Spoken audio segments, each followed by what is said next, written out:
welcome back to my channel. This is going to be your favorite Filipina expat, Bianca in Japan. And today we are going to talk about a very interesting topic, which is how do I apply for an apartment in Japan while I'm still abroad? Can I even apply for an apartment while I'm still abroad? Let's go. The answer is yes. You can already apply for an apartment even if you're not in Japan, even if you're still in your country. But please ask yourself, do you already have the documents needed to apply for an apartment? The documents needed are number one, your certificate of eligibility. So this is a document that proves that you will be a resident in Japan legally.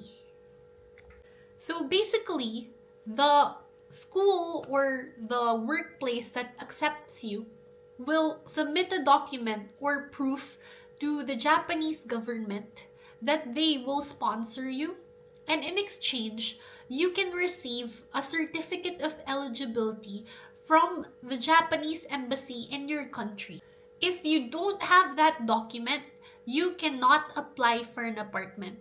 Usually, this document is released 1 month before you come to Japan. And number two, do you have an emergency contact in Japan already? So basically, some property managers will require you to have someone who is Japanese to be your emergency contact in Japan. Other times, they're more lenient. They will just ask you for someone who is at least capable of speaking Japanese.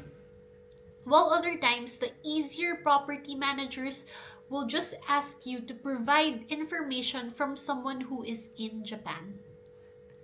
If you do not have an emergency contact in Japan yet, then you cannot apply for an apartment. Please also note that it's already hard for foreigners to find apartments when they're residents here in Japan already. Imagine how much harder it will be to find an apartment when you are still abroad. Basically, there's just a pool of property managers that will allow foreign applications. And among that pool, only a few will allow screenings from abroad. And from that few, a lot of them will put applications from abroad as second priority. The reason being that it's just riskier. So imagine screening a person from abroad.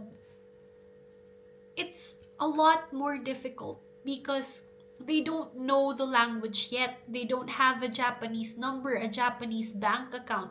They don't have an idea yet of the language on how it's really used. So it's just 100 times more difficult to get them to trust you.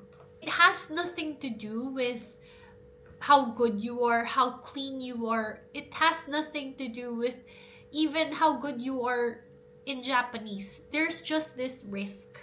Also, since they assume that you're not yet used to Japanese culture, they're afraid that once you get culture shocked, you'd go right back home and leave the apartment right away. A good question is, would it be easier for you to wait until you are already in Japan to find an apartment? The answer is it depends really on your situation.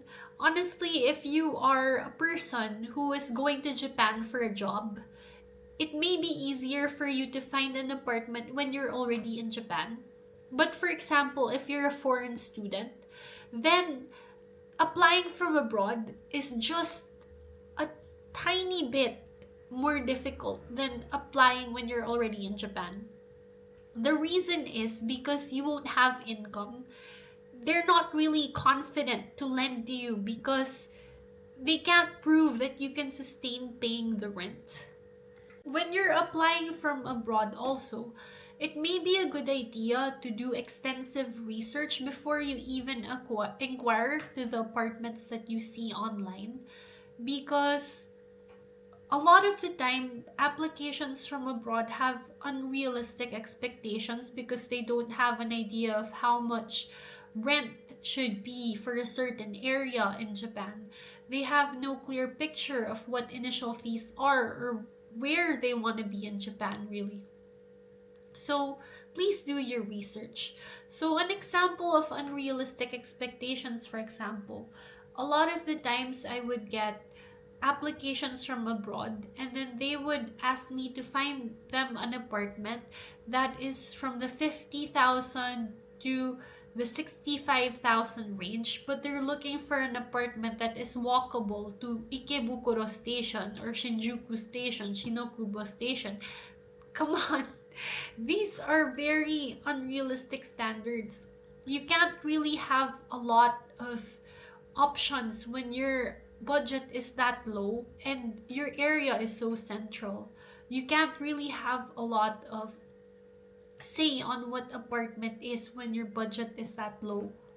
One more thing, if you are a traveler and you won't be a resident in Japan, you can't apply for a long-term apartment even no matter how many times you come back to Japan. It's not going to be accepted because you won't have the COE or the certificate of eligibility. This also goes for example, exchange students that will only be here for 6 months. This also goes, for example, to people who just need the apartment for 1 month or below a year. The ads already say it. No short-term rentals. The apartment can only be rented for 1 year to 2 years and above. Don't inquire anymore because it already says that it's a long-term apartment. So guys, I hope that this how-to video has been educational for you guys. If you have any questions or concerns, I am more than happy to field them. So please comment below, or you can also email me in rojas@sumaynoseka.com. If you want to keep this channel growing, if you want to keep these videos going, please don't forget to subscribe to Bianca in Japan. See you in the next how-to video. See you in the next exotic Japan video. Bye-bye!